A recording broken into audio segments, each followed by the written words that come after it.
جوان ایک نوجوان عورت کی محبت میں گرفتار ہو گیا۔ اب وہ جو اس کی محبت میں مبتلا ہوا، جذبات تھے کہ ایک لمحہ چین نہیں لینے دیتے تھے، تو اس نے کیا کیا کہ وہ عورت کسی قافلے کے ساتھ کہیں سفر پر چل پڑی، تو اس نے بھی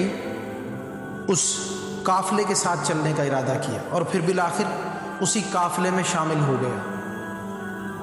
لیکن مقصد تھا اس عورت سے ملاقات کرنا۔ جب وہ قافلے میں شامل ہو گیا اور قافلہ جو ہے جنگل میں کسی ایسی جگہ پہنچا کہ جو جگہ سنسان تھی، اور پھر رات کے وقت جب قافلے کے سب لوگ سو گئے تو وہ نوجوان اس عورت کے پاس آیا اور کہنے لگا کہ میں تجھ سے بے انتہا محبت کرتا ہوں، تجھے چاہتا ہوں، اور میں قافلے کے ساتھ بھی صرف اسی مقصد سے آیا ہوں کہ تجھ سے ملاقات کروں۔ تو عورت بولی، عورت نے بڑی حکمت اور تدبیر سے کام لیا۔ عورت بولی کہ جاؤ، جا کر دیکھو کہ قافلے کا کوئی شخص جاگ تو نہیں رہا۔ جب وہ گیا اور اس نے جا کر دیکھا تو قافلے کے سب لوگ سوئے ہوئے تھے۔ اس نے کہا کہ سب لوگ غفلت میں سوئے پڑے ہیں۔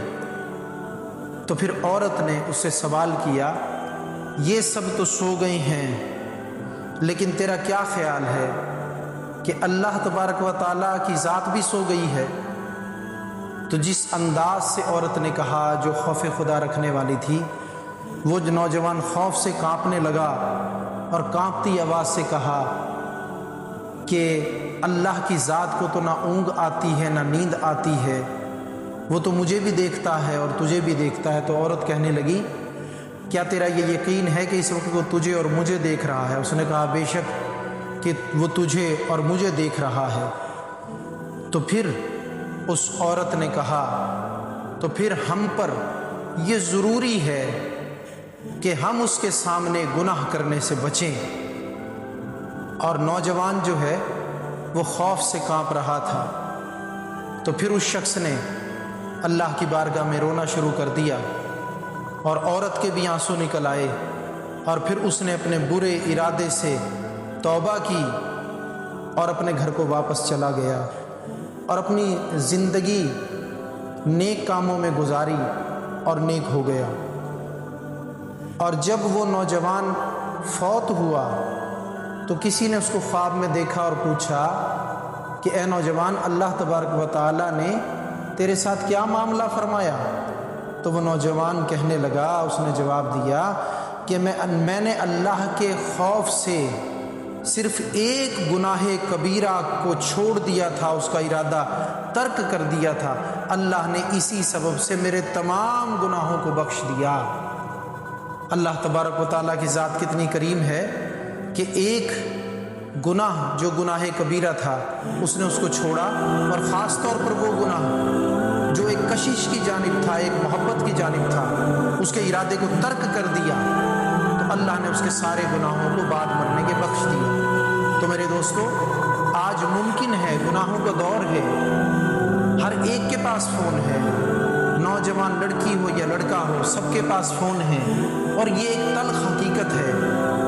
کہ گناہ گار ایک دوسرے سے رابطے بھی کرتے ہیں اور ملتے بھی ہیں، جس کو انہوں نے بڑا مہذب قسم کا ڈیٹ کا نام دیا ہوا ہے۔ تو میرے دوستو، یہ ڈیٹ والا جو گناہ کبیرہ ہے، اس سے باز آنا اور اپنے گناہوں کے ارادوں کو ترک کر دینا، اور یہ سوچنا کہ جب ہم کسی نامحرم کے ساتھ اکیلے ہوں تو سب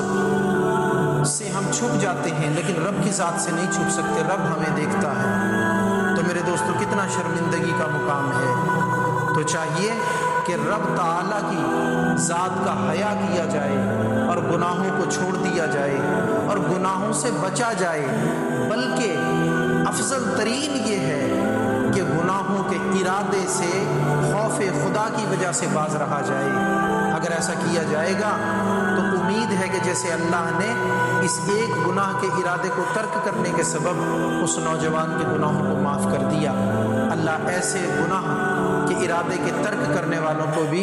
امید ہے انشاءاللہ وہ سارے گناہوں کو معاف فرما